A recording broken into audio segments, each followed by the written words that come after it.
Bien le bonjour mes chers amis, bienvenue sur Bazar Historique pour votre vidéo du lundi. Et comme vous avez pu le voir au titre de la vidéo, aujourd'hui on va parler des quelques points vérifiés avant de remettre son mémoire de recherche. Donc installez-vous confortablement, prenez votre boisson chaude et sans plus tarder, c'est parti. Comme d'habitude, je tenais dans un premier temps à vous remercier car à l'heure où je vous parle, on est 964 abonnés sur la chaîne. Donc merci, on se rapproche de plus en plus des 1000, donc c'est énorme tout simplement. Voilà, donc merci tout simplement. Ok, ne tergiversons pas plus que ça. On va d'abord aborder le premier point, ce sera encore une fois une vidéo assez rapide. Dans un premier temps, ce que je vous recommande de vérifier avant de finaliser votre mémoire, c'est de vérifier les notes de bas de page. C'est un truc important, c'est un détail, on va dire, c'est vraiment le truc qui est en bas de la page, mais les notes de bas de page doivent toutes être inscrites dans la même police, avec la même taille de police, justifiée. Donc la moyenne généralement c'est 10, c'est le minimum requis, la taille de police c'est 10, et les notes de bas de page vont servir au lecteur, à votre lecteur, à votre lectrice, elles vont servir à vérifier les informations, elles vont servir à vérifier que ce que vous dites, c'est vrai, c'est attesté scientifiquement, vous avez des sources, vous avez de la biblio qui vous permet de dire ça. Donc les notes de bas de page, c'est sans aucun doute quelque chose qui n'est pas à négliger, tout simplement. Il ne faut pas négliger les notes de bas de page. Et puis évidemment, quand on en a beaucoup, il faut les vérifier assez tôt, parce que sinon vous vous retrouvez à 2 mois du rendu ou 1 mois du rendu à devoir vérifier 500, 600 ou 700 notes de bas de page. Donc vraiment faites-le le plus tôt possible. Vérifiez également dans le développement, donc dans votre contenu, dans l'écrit de votre mémoire, vérifiez des petits points qui peuvent passer inaperçus comme la ponctuation, ça c'est un classique, mais surtout, vérifiez que vos paragraphes soient tous justifiés et vérifiez aussi surtout que vos guillemets, quand vous mettez des guillemets à la française, quand vous mettez des guillemets, vérifiez que les guillemets sont également bien justifiés et qu'il n'y a pas d'espace insécable, c'est-à-dire vérifiez que votre citation ne se termine pas avec le dernier mot à la fin de la ligne et le guillemet qui ferme la citation au début de la ligne en dessous. Voilà, il faut vérifier ces petits points-là. C'est du détail encore une fois, mais en fait, ce qu'on va attendre, ce que votre directrice, votre directeur de mémoire va attendre au moment du rendu final, c'est un produit le plus qualitatif possible. Vous ne pouvez pas faire quelque chose de parfait, bien évidemment. Un master recherche, un mémoire, ça ne s'écrit qu'en 2 ans, c'est pas une thèse. Vous n'avez pas 1 an de plus. Donc, il faut rendre le produit le plus qualitatif possible et ça passe par là. Donc on vérifie la ponctuation, on vérifie les guillemets et on vérifie également qu'il n'y ait pas une police qui change d'un moment à l'autre. Il faut vraiment vérifier tout ça. Autre vérification à faire, c'est au niveau des illustrations.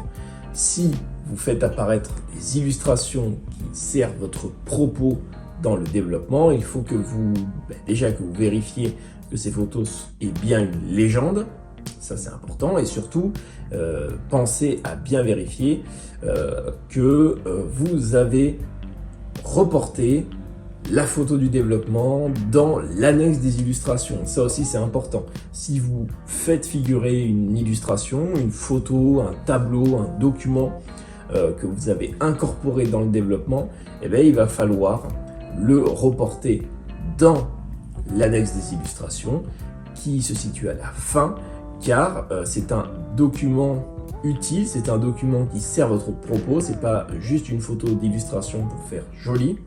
Donc le moindre document que vous faites figurer qui sert votre propos, toujours pensez à bien le faire figurer également en annexe. Ça aussi c'est quelque chose qu'il ne faut pas oublier, car c'est aussi un élément qu'on peut vous reprocher.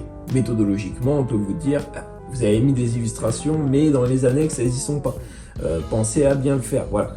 Donc c'est pour ça que je vous dis maintenant, il faut penser à faire ça, à reporter ces illustrations en annexe, et après, de ce point de vue-là, il n'y aura pas de problème. Du point de vue organisationnel, n'oubliez pas également de vérifier de 1 votre biblio, de contrôler votre biblio, c'est-à-dire de vérifier déjà qu'il ne manque pas de références. Toutes les références que vous citez généralement et qui servent directement votre propos, votre argumentaire, eh bien, il faut faire figurer bien évidemment ces éléments-là dans la bibliographie. Donc il faut vérifier que votre bibliographie soit bien en ordre. Il faut vérifier aussi que les références bibliographiques soient catégorisées. Et également, il faut aussi regarder, il faut contrôler si votre bibliographie est dans l'ordre alphabétique. C'est-à-dire que vous faites figurer toujours les noms, par ordre alphabétique. Ça, c'est important. Et aussi, ça, je l'ai déjà dit dans une vidéo il y a un petit moment, me semble-t-il, il faut bien évidemment, quand vous prenez l'habitude de présenter votre bibliographie avec une certaine méthode, que ce soit MLA, que ce soit Chicago, etc. Ça, vous pouvez le faire depuis le Kern, quand vous citez directement depuis le Kern. Il faut veiller à ce que la méthodologie de citation dans votre bibliographie soit la même du début à la fin de votre bibliographie. Et ça vaut également pour votre état des sources. Ce sont des points de détail à ne pas oublier. Donc, on vérifie la bibliographie et on vérifie également l'état des sources, comme pour la biblio. On vérifie que c'est cité de la même manière, que la méthodologie employée est la même tout du long. Donc, vous allez peut-être me dire, oui, mais c'est des points de détail, mon directeur ou ma directrice de recherche ne va pas vérifier tout ça. Eh bien, vous risquez d'être surpris, mais comme je vous l'ai dit, votre directeur, votre directrice va attendre de vous un produit, non pas parfait, mais un produit le plus qualitatif possible. Donc, tout ça, tout ce que j'ai dit, on veille au grain, comme on dit, on veille à ce que tout soit respecté, ou tout du moins tout soit le plus en ordre possible. C'est pour ça que je vous recommande d'écrire, on va dire, pas d'envoyer tous les jours non plus pendant 15 heures par jour. À un moment donné, il faut faire autre chose, il faut dormir. Mais il faut que vous ayez terminé, on va dire, relativement tôt, peut-être 2 semaines ou 3 avant le rendu final, pour justement prendre le temps de vous relire, prendre le temps de contrôler s'il n'y a pas des erreurs, s'il n'y a pas des erreurs méthodologiques qui se sont glissées dans votre travail. Donc, voilà, c'est important de prendre ce temps-là de correction, prendre ce temps-là de relecture, car ça peut éviter bien des surprises. Et bien écoutez, si cette vidéo vous a plu, je vous invite à la partager avec vos amis qui, comme vous, sont en train de rédiger leur mémoire de recherche. Donc, n'hésitez pas également à laisser un commentaire si ça vous a plu. N'hésitez pas à vous abonner et à liker la vidéo, à me rejoindre sur les réseaux sociaux. Comme d'habitude, ils figurent en barre de description. Et je tenais à souhaiter un très bon courage à toutes les étudiantes et à tous les étudiants qui sont en M2 et même en M1, allez, pour ceux qui doivent rendre leur projet de recherche, mais à tous les étudiants et tous les étudiants de M2 qui sont dans la course finale de la rédaction de leur mémoire.